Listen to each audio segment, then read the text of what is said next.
Show you the money. No, not show you the money. Show me the money. Show me the money. This is Final Clown Podcast. I'm your host, Dennis Wirth. July, what are we in? 17th, July 17th, 2022. This episode 157. And, as you can tell by the catchphrase I said at the top, we're going to be discussing comedian Jay Mohr. To do that, today's episode is brought to you by G Vegas Buffalo Sauce. Spicy, sweet, savory taste of game time. There's only one Whamma Jamma. Yeah, only one Whamma Jamma. There's only one G Vegas Buffalo Sauce. Put the Whamma Jamma in your mouth. That's what you got to do. And hey, if you buy some G Vegas Buffalo Sauce at www.gvegas.webs.com, then you'll be showing me the money because they sponsor the podcast, and that's how I get this stuff out to you guys, man. Jay Mohr, I have no doubt, okay, because this guy's a sports guy. If you're a sports guy, then, you definitely like buffalo sauce because you're into the game. If you're into the game, you got to have some chicken wings, some beer, some potato chips, the munchies. You got to have your munchies while you're watching the game. Whatever your munchies are, there's nothing better a munchie than a good freaking buffalo wing, man. Beer and buffalo wing. That's the ultimate game, manly, man cave, watch the game shit right there. All right, Jay Mohr. Let's see. Done some TV, comedy action, Ghost Whisperer from 2006 to 8. CBS sitcom Gary Unmarried from 2008 to 10. He was a Saturday Night Live cast member from 93 to 95, which oddly I don't remember. I mean, I'm not a big Saturday Night Live fan. I respect the hell out of it. I would love to host it someday, but just the skit comedy, well, you had to be a genius to pull off what they do on TV because you're not allowed to work dirty. On the other hand, there's such limitations that you have to work. It's like that's the genius of it. You got to find the twist where you can get your message across without being dirty, which is very challenging. But at the same time, it's very limited. That's when cable TV first came out. That's what made a bunch of stars, into stars who wouldn't have been stars, like Sam Kinison. A lot of big wigs, they saw his act. They said the guy's hilarious, but what do you do with him? You can't put him on TV. He's too filthy. So, Saturday Night Live, that's one of the legendary, comedy meccas where every comedian would dream to be on it. But at the same time, certainly you got to, you got to put the twist on where you got to be funny, working clean, but still be edgy. Okay. I guess not that, you can just book a bunch of clean comics, but they're not edgy. And if you book edgy comics, then, they want to work dirty. So you got to walk the fine line there. So, God bless you if you can walk that fine line. Let's see, probably best known, at least, in my opinion, for his roles in the Jerry Maguire film, 1996 with Tom Cruise, 1997 Suicide Kings, 1997's Picture Perfect, 1998 Paulie, again in 1998 Mafia, again in 1998 Small Soldiers, busy year for Jay Mohr, 1998. 1999's Go, Cherry Falls in 2000, The Adventures of Pluto Nash in 2002. Are We There Yet in 2005? Street Kings 2008, Hereafter 2010, and the incredible Burt Wonderstone in 2013. So this guy's just got, you can see from 1997 to 2013, this guy's constantly working in the movie business, which you get that one great role and that'll keep you alive in this business for a long time. Remember, they had a musician, they said, do you dislike being a one-hit wonder? Do you get sick of singing that same song over and over again? And I remember I forget the guy, he said, dude, that one song means I never go to work a regular job again as long as I live. He's like, I love singing that freaking song, okay? It's better than going to work at McDonald's, baby, okay? I'll sing the same one-hit wonder song every day for the rest of my life if I don't have to go to work. I can just do music for a freaking living, man, okay? And same thing with comedy, man, okay? I'll work in a bunch of shit movies as long as you pay me, as long as I got that one big hit name movie to my name, So, let's see what else. He got his own podcast, More Stories, on the Smodcast Network. Which, yeah, if you're in comedy, man, I don't know too many comedians that don't have a podcast. It's kind of there's too many podcasts now. I started this show. I was on internet radio. Okay, that's where it all started. Before there were even podcasts, it started with internet radio. I was on one of the stations that broke off from the original internet radio station, which I'm dating myself here. Shows how freaking old I am here. But yeah, I've been doing this a long time on the internet, man. No, I was doing this shit before all these podcasters came along, man. Kind of blew it up, but everybody's got their take, I guess. If you're interested in, Jerry Seinfeld's got comedians in cars getting coffee, so coffee's your thing, and listening to comedians is your thing. That's it. We're exploring the history of comedy here on Funny Like Clown Podcast. So, and I've had many comics say, man, if you want to be a good comedian, know the history of comedy. I couldn't agree more, and that's why this podcast is cool. If you're a young comic, you want to make it in comedy, damn it, know the history of comedy, and we're bringing it to you here, and I'm very proud of that because, man, I'll tell you, we're about 3/4 of the way through the list that I had started that I wanted to do. So we got about a quarter left, and then I got to get a few more guests on here, which nobody wants to work for a living. I've been working so many freaking hours in my regular job that I haven't had the time to put in that that I'd like to my actual passion in life here, which is comedy. Let's see. Yeah, Jay Mohr Sports on sports radio show on Fox Sports Radio for a little bit while. Won a Primetime Emmy as the inaugural host and producer of Last Comic Standing from 2003 to 2006. It was canceled, of course, because of low ratings in 2006, then brought back years later, which who was, I think, somebody else, Anthony, somebody got the Clark or something got to host it, and they didn't bring him back, even though he was the original, the guy who thought up the idea. And I guess the early ones, I mean, I got to admit, I didn't watch the early ones. I did get to do it later in the series, but from what I hear in the early ones, I remember Drew Carey, he was one of the judges, and there was this big scandal where, the judges that they put on, who they voted for wasn't winning. And finally they went and say, hey, this ain't who we voted for, what's going on? And come to find out, there was some language in the contracts they signed where the producers had a vote too, and like the best case scenario, they could only end up in a tie with the producers it was this big rig thing, man. They weren't friggin' digging. And I don't know, they're talking about walking off. I don't know if they did, but it turned into this big scandal, which I've heard that too. Like, you need an agent to get on Last Comic Standing. They show you, they have all these local comedians go stand in line just to get footage of them standing in line. Then they have, comics with agents get them on the actual freaking show. So I don't know if that's urban legend or not. I did talk to a comic about that who had been on it, but I don't think he had to stand in line all that time. Let's see. After he graduated high school, he's part of Biloxi Blues at the Nutty Little Theater. So I guess he kind of dabbled into the entertainment business, being in a play at a theater, local theater, and little thing. Who knows? I mean, if you're on Broadway, you're not saying it's a little play. It's like one of the biggest fucking plays in the world. Okay, so I mean, yeah, recently, I don't know. Everybody said that we were talking about Star Wars, and guy at work told me, he's like, Harrison Ford's the only one who really went on to do big stuff. I was like, well, Mark Hamill, his dream was to play Broadway, so instead of making more movies, he chose to go do that instead. So he lived his dream, but we didn't get to see it, on the big screen. So it's not that he couldn't have been as big a movie star as Harrison Ford. That just wasn't his dream. He went for his dream instead. Let's see. After a little bit of theater work, he appeared on MTV's Half Hour Comedy Hour, which we've mentioned back in the day. MTV was like everybody was watching it when the music was on, but they said they couldn't get good ratings because the music was so short. People would tune in, then they tune out, then hop back, depending on what a video was playing. And, you got to watch for a half hour straight for your ratings to go up. So that's why they stopped playing videos. But back when they played videos, everybody was tuning it in. I guess he did so good on the Half Hour Comedy Hour.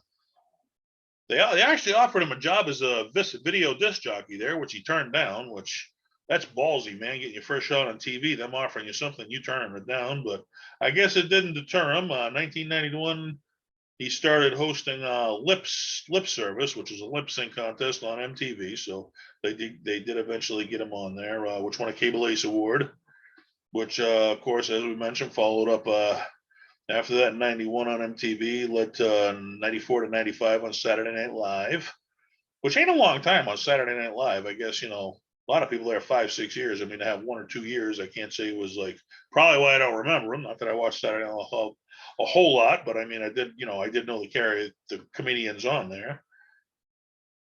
Let's see, did earn himself a reoccurring role as Jeff's brother on the Jeff Foxworthy show, which I mean, now, if you went from MTV to Saturday Night Live, now you're rubbing elbows with Jeff Foxworthy, one of the biggest comedians in the business at the time. That's not a bad place to be in comedy right there. Let's see. Yeah, I guess every comedian, I had one night where I was booked on a show and I had like two other bookers calling me, asking me that same night to be on a show. And it's like, I would have loved to have been on their show because it probably would have, led to more work, but I had already committed and I'm a guy of my word. So it's like, you don't know which opportunities to take, which ones to turn down. You can't be everywhere at once. You got to choose what interests you. And, there's been a lot of movie actors who've turned down the great roles. Well, Jay Mohr was offered his own talk show on a major television network, which he turned down. The reason he turned it down, so he could do his own ESPN talk show, which I mean, if you love his sports, then I guess, you'd want to talk about sports on ESPN. That's the place you'd want to be. Well, the talk show that he turned down, it ended up becoming Jimmy Kimmel Live. You ever heard of that? One of the biggest late night talk shows going now. So it's like, then I guess his ESPN talk show, it didn't last long before they let him go. So that's one of those, you think it's the right decision at the time. Looking back, you wish he'd wish he'd made a different decision. But at the time, I'm sure he was doing what he loved to do, and he thought it was the right decision. It was gonna work out for him. Like I said, not everything works out, man. Let's see.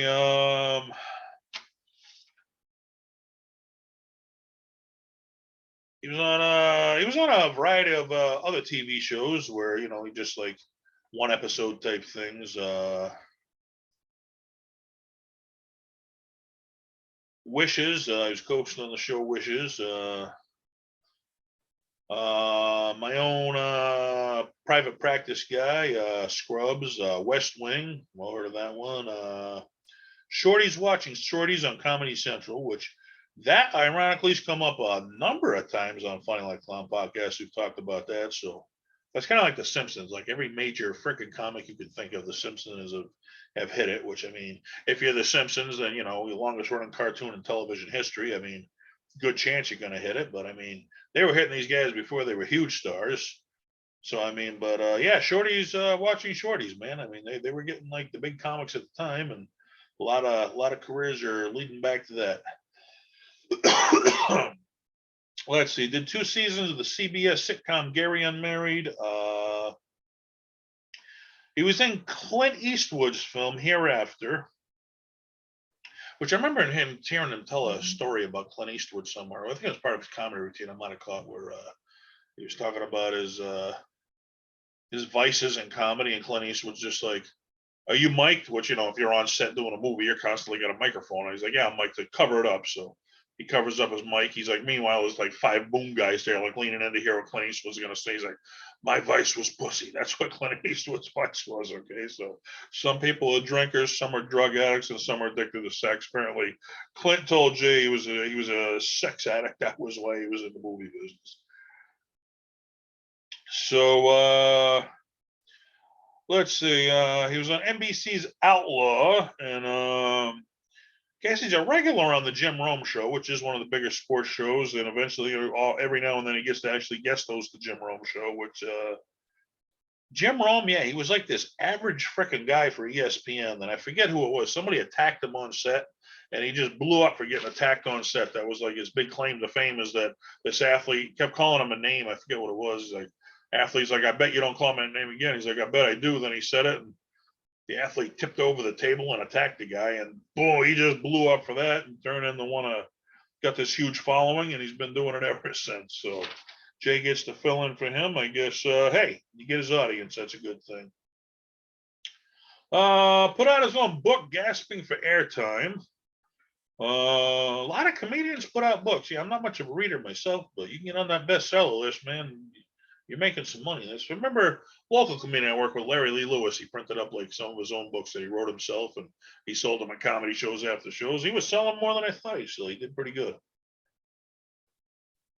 Let's see. The comedy album Happy and a Lot was nominated for a Grammy, which, like I said, not a lot of comedy albums out anymore. The days of well, I guess the days of popping in a CD and listening to the comedy album on your drive is over, but they do have, XM radio or something where they're constantly playing comedy. So I guess it's not that you can't listen to comedy albums, you just listen to them in a different way than you used to, it's more of a pay radio type of thing, which is cool because you can hear them. They don't have to bleep them out or decide what they can or can't offend the FCC with. Let's see. Hosts NASCAR's Monster Energy Cup Series in Vegas every year. He's done it for a lot of years, I guess. He gets to be a NASCAR host, which that's a cool gig. A whole lot of people are into NASCAR. Let's see. Used to do in 2016, he did the LA Rams pregame kickoff on a KABC TV. He was replaced with no explanation whatsoever, which kind of sucks when you get a big time gig like that. They fire you. Why am I being fired? You're fired. It said, well, no explanation needed, I guess. So, he's going to pop up somewhere. But you could tell, talking about ESPN giving up late night to be there. You could tell sports is this guy's love. So, which could have been the reason he got the Jerry Maguire role where, it was a sports movie. How big is he in sports? He's currently in a relationship with Jeannie Buss, the owner of the LA Lakers. So maybe, who knows? Maybe we'll see him doing Lakers pregame shows instead of the Rams. But I guess you probably don't want to ask your girlfriend for a job. That's kind of cheesy. So maybe you won't do that. I don't know. We were talking about voiceover work, and I'm going to give the podcast everything I got when I finally do finish the podcast, though. I got some voiceover work is my next project I'll be working on, which I said before I leave the podcast, I will announce what my next project will be. So if you'd like, you can check it out and follow me over. But in the meantime, we talk about how voiceover work's always a good thing, and it's just another mecca you can use in comedy. Which I was watching at work the other day. I threw it on because I used to love the original Crank Anchors, and I knew they brought it back, but I didn't really watch it. And I watched it. They brought it back, and they kind of updated it where they have like a little picture-in-picture thing where they show the comedian actually who's voicing the puppet. So it was a nice little change, but they still and I actually had it in the dining room at work. I had it on, then I got a little bit busy, but I was looking out in the dining room. There was a guy out there eating his food, and he was just cracking up watching it. So it had to be funny, but it was the same premise with a little twist. So great voiceover work right there. Other voiceover work. If you're a comedian, what do you have, right? You can put out a comedy album, or you can put out a comedy special. So you got audio or video. You got TV, you got a podcast. But what's another mecca you can hit that's really, really hitting the kids nowadays? And I think it's one of the up and coming ones, video games. This guy was in the video games Blitz the Language 2, Saints Row 2, Leisure Suit Larry, Box Office Bust, Saints Row, and Got Out of Hell. So, doing a lot of, voice work in video games. And I was a space buff when I grew up. Star Wars was the big thing, and Battlestar Galactica, that was another big thing that was on TV. And the guy who played Apollo, I guess, he tried to keep Battlestar Galactica, the memory of it, alive. He did so much work where he was doing actually some voices of the video games for Battlestar Galactica. And long after, the series was over, then they redid the series, actually brought the guy back as a thank you. He got a role on there for, keeping the spirit of Battlestar Galactica alive all those years. So always a cool thing. Voice work, any kind of work in comedy is a good thing. Here's a guy who's working, and I'll say this, if you say Jay Mohr, most people know him. If you're a known comic, he's certainly he's selling out. He's a draw, and that's all you got to be in this business. If you're a draw, is draw some people in, sell some tickets, and you never got to work at McDonald's or a regular job again. I got a feeling McDonald's is never going to sponsor my podcast because I made fun of them that, hey, you can have a good career working at McDonald's, but you know what?